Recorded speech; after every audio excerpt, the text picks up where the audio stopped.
Magnificat anima mea Dominum, et exsultat spiritus meus in Deo salutari meo.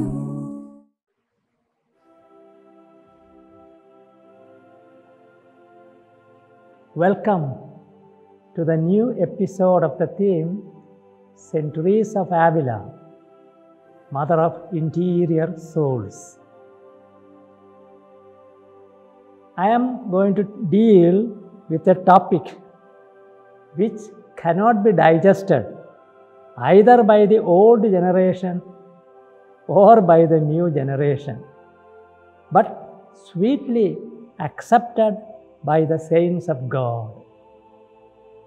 Centuries of Avila treats of this subject with motherly love in chapters 13 and 15 of her book, The Way of Perfection. Saint Teresa says, if the virtue of humility is to be genuine, it must be imbued with this virtue also. What she is going to say looks stupid to human wisdom, but most precious when seen through the lens of divine wisdom. This is that topic. To suffer for love of Christ the humiliation, when one is unjustly accused of a fault which he never committed. Saint Teresa writes in chapter 13 of Way of Perfection, I often tell you, sisters, and now I want it to be set down in writing, not to forget that we in this house, and for that matter anyone who would be perfect, must flee 1,000 leagues from such phrases as, I had right on my side. They had no right to do this to me. The person who treated me like this was not right. God deliver us from such a false idea of right as that. Do you think that it was right for our good Jesus to have to suffer so many insults, and that those who heaped them on him were right, and that they had any right to do him those wrongs? She continues, I do not know why anyone is in a convent who is willing to bear only the crosses that she has a perfect right to expect. Such a person should return to the world, though even there such rights will not be safeguarded. She continues, before we begin talking about not having our rights, let us wait until we receive some honor or gratification, or are treated kindly, for it is certainly not right that we should have anything in this like that. When, on the other hand, some offense is done to us, and we do not feel it an offense to us that it should be so described, I do not see what we can find to complain of. Either we are, she writes this to the sisters, either we are the brides of this great king, or we are not.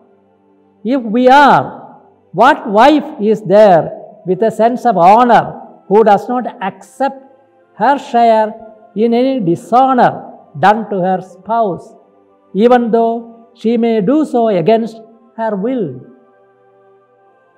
Each partner, in fact, share in the honor and dishonor of the other. To desire to share in the kingdom of our spouse, Jesus Christ, and to enjoy it, and yet not to be willing to have any part in his dishonors and trials is ridiculous. Again, she continues, let the sisters who thinks that she is accounted the least among all, consider herself the happiest and most fortunate, as indeed she really is, if she lives her life as she should, for in that case she will, as a rule, have no lack of honor, either in this life or in the next.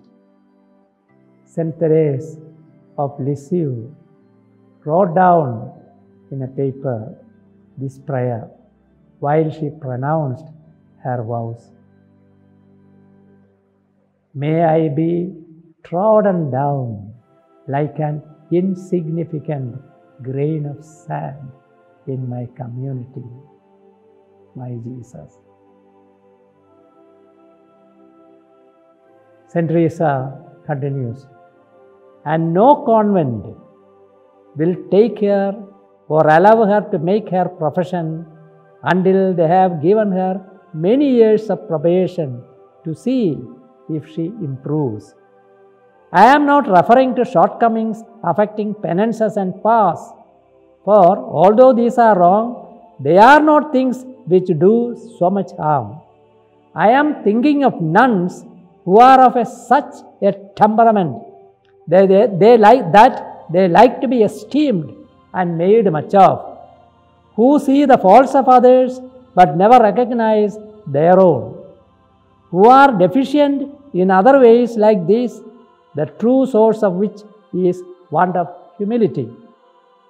If God does not help such a person by bestowing great spirituality upon her, until after many years she becomes greatly improved, may God preserve you from keeping her in your community. For you must realize that she will neither have peace there herself nor allow you to have any. The saint advises us to follow the example of the Blessed Virgin Mary, our Mother. She says, let us, my daughters, in some small degree, imitate the great humility of the most sacred Virgin, whose habit we wear and whose nuns we are ashamed to call ourselves. Let us at least imitate this humility of hers in some degree. I say in some degree because however much we may seem to humble ourselves, we fall short of being the daughters of such a mother and the brides of such a spouse. Now let us turn to the page of the sacred scripture and meditate on the passages where we find Jesus as a beautiful example of what we have been discussing now. What was the reason for the crucifixion of our Lord? The Jews said, we have a law, and according to that law, he ought to die because he has claimed to be the Son of God. Pilate asked him, have you no answer? See how many charges they bring against you. But Jesus made no further reply. St. Paul tells us, bless those who persecute you. Bless and do not curse them. Do not be haughty, but associate with the lowly. Do not claim to be wiser than you are. Do not repay anyone evil for evil. St. Paul claims that what he has handed down to us, he had not learned from others, but what Jesus Christ taught him personally. To the Galatians, he says, the gospel that was proclaimed by me is not of human origin, for I did not receive it from a human source, nor was I taught it, but I received it through a revelation of Jesus Christ. From all these, it is clear that the teaching of St. Teresa is strictly based on the sources of revelation. It is irrelevant whether we read sacred scripture, or we listen to the fathers of the church, or we have been trained by psychological counseling, or we have seen the examples of our saints. All these are a must, no doubt at all. But if we wish to bear cheerfully with our being unjustly accused of, we need the grace of Jesus Christ, who said to us, "Cut off from me, you can do nothing." We have to constantly and perseveringly implore the Lord to help us to get the spirit of humility and patience. Thank you.